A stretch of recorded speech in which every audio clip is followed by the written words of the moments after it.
Bonjour, on est mardi, ce qui fait donc J+15 depuis ma vaginoplastie. Je vais bien, très bonne journée. Je pense que j'ai bien fait hier de refaire une journée calme, calme, calme. En fait, j'avais pris rendez-vous en sortant de la clinique avec mon esthéticienne pour une petite épilation des jambes, refaire mon vernis semi-permanent sur les mains. Le rendez-vous était hier et puis visiblement je me sentais pas de faire ça. Donc tant pis pour mes jambes, tant pis pour mes ongles. J'ai annulé le rendez-vous. Elle est charmante, elle a tout à fait compris. Et donc je me suis bien reposé hier. Ce matin, analyse de sang qui a été prescrite par l'anesthésiste.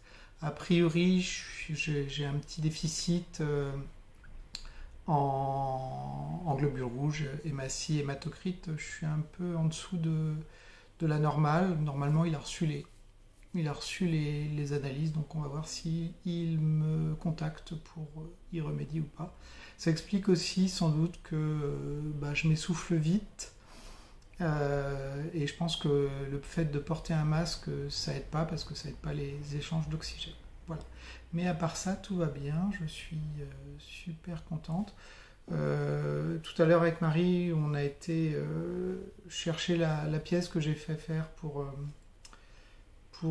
comme poignée là pour mes vaginoplasties, pour mes dilatations. Je sais pas. Je suis pas sûr qu'elle correspond exactement. On va l'essayer. De toute manière, le gars m'a dit de l'essayer, puis je ne l'ai pas payé pour le moment. Donc je vais l'essayer tout à l'heure, on verra bien. Mais du coup, le petit aller-retour, là, il y avait à peu près pour 2,5 km. Donc voilà, c'était la plus grosse sortie que j'ai faite depuis mon opération. On y a été doucement, tranquillement, et tout va bien. Donc je pense qu'on va essayer de se faire des petites balades. On a la chance d'habiter juste à côté du parc. Donc on va essayer de se faire des petites balades. L'avantage du parc, c'est qu'on ne met pas le masque parce qu'il n'y a vraiment pas de proximité avec personne. Donc ça sera sympa. Aujourd'hui, je voulais vous parler du début de mon parcours médical de transition. On a entendu plein de choses, les choses ont beaucoup évolué, donc je vais vous dire comment moi j'ai fait, les avantages aussi. Donc moi j'ai décidé de suivre un protocole en France, complètement encadré par la sécurité sociale. Donc la première chose que j'ai faite, c'est contacter me prendre un rendez-vous chez une endocrinologue, donc j'en ai trouvé une à Paris. C'est une association qui m'a donné ses coordonnées. Donc je me suis rendu chez elle, je lui ai expliqué qui j'étais, elle m'a posé quelques questions pour savoir si mon désir de prendre des hormones avait un sens ou pas. Ensuite, petite visite médicale, la tension, le poids, etc. Et en fait, j'étais presque surprise parce que je suis ressorti avec une ordonnance. Avec une ordonnance pour les hormones, pas pour les bloqueurs de testostérone, parce que comme j'avais dans l'intention de me faire une orchidectomie dans un premier temps, en attendant l'opération. Une orchidectomie, c'est une ablation des testicules. Je vous expliquerai après que je ne l'ai pas faite pour des bonnes raisons. Dans un premier temps, elle m'a juste prescrit les hormones, donc sous forme de gel à prendre tous les soirs. Donc c'est du gel qu'on met sur les avant-bras. Et donc je suis ressorti avec mon ordonnance. Et en parallèle, j'ai été voir mon médecin traitant, qui est une amie, qui était une amie aussi, et donc je lui ai fait part de mon souhait de rentrer dans un protocole de transition. et elle a fait une demande à la sécurité sociale pour une prise en charge ALD, donc affection de longue durée. Donc elle a rempli tout ça sur ordinateur, pouf pouf pouf. Et puis 2 semaines après, je crois, on a reçu la réponse comme quoi donc mon dossier était accepté et donc la sécurité sociale, que j'étais en ALD pour la sécurité sociale concernant tout ce qui encadre ma transition.